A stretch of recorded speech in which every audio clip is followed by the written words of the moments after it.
ছাত্র ঠিক মতো মনোযোগ দেয় কিনা, এগুলিকে আমরা বিবেচনা আনবো। সেই সাথে পরীক্ষা হলে সিসি ক্যামেরা থাকবে এবং আমাদের দুশ্চিন্তা কমে গেল। কারণ আমাদের তো সেই আগের দিন নেই যে হঠাৎ করে হেলিকপ্টার নিয়ে হাজির হতে হবে, নাকি? সেদিন তো আর নেই। আমি ঘরে বসে যদি পৃথিবী দেখতে পারি, ঘরে বসে আমি ক্লাসরুম দেখতে পারবো না কেন? আমার এখন মনে প্রশ্ন হয়েছে, খাগড়াছড়ির প্রত্যন্ত অঞ্চলে একটা ক্লাসরুম আমি দেখতে চাই, আমাকে সেখানে যেতে হবে কেন? আমার তো এখন অ্যাডভান্টেজ রয়েছে, নাকি? সোশ্যাল মিডিয়া তো সিসি ক্যামেরা, আমিও অ্যাডভান্টেজ নেব। আর অপরদিকে তারাও আর এই ব্যাপারে কেউ কোন রকম কাজ করতে পারবে না। দেখুন কি হতো, 30 মিনিটে পদ্ধতি পরীক্ষা কি হলো? হ্যাঁ, 30 মিনিটে এমসিকিউ পদ্ধতি। ঢাকা শহরের নামি দামি স্কুলগুলো, আমি গ্রাম গ্রামান্তরে বলছি না, তারা 10 মিনিট যায়, 15 মিনিট যায়, 20 মিনিট যায়।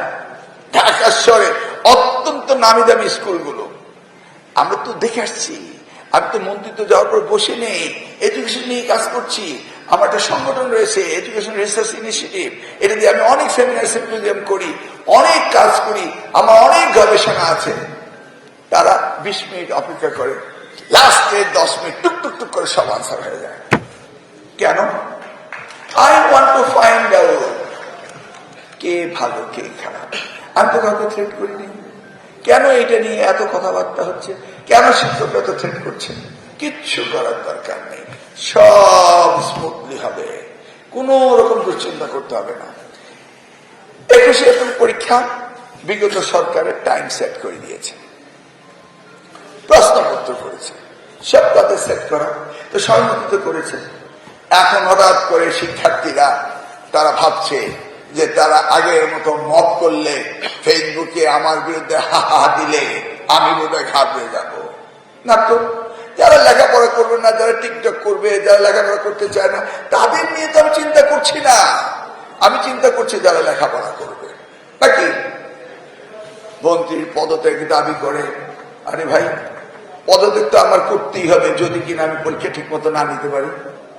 আমারও তো দাবি, পদত্যাগ আমাকে অবশ্যই করতে হবে যদি আমি পরীক্ষা ঠিক মতো না নিতে পারি। তাহলে তাদের তো চিন্তা করতে হবে, তারা পরীক্ষা ঠিক মতো দেখ, আর তাদেরটা যদি আমি ঠিক মতো না করতে পারি সেটা আমার দুর্বলতা প্রমাণই হবে।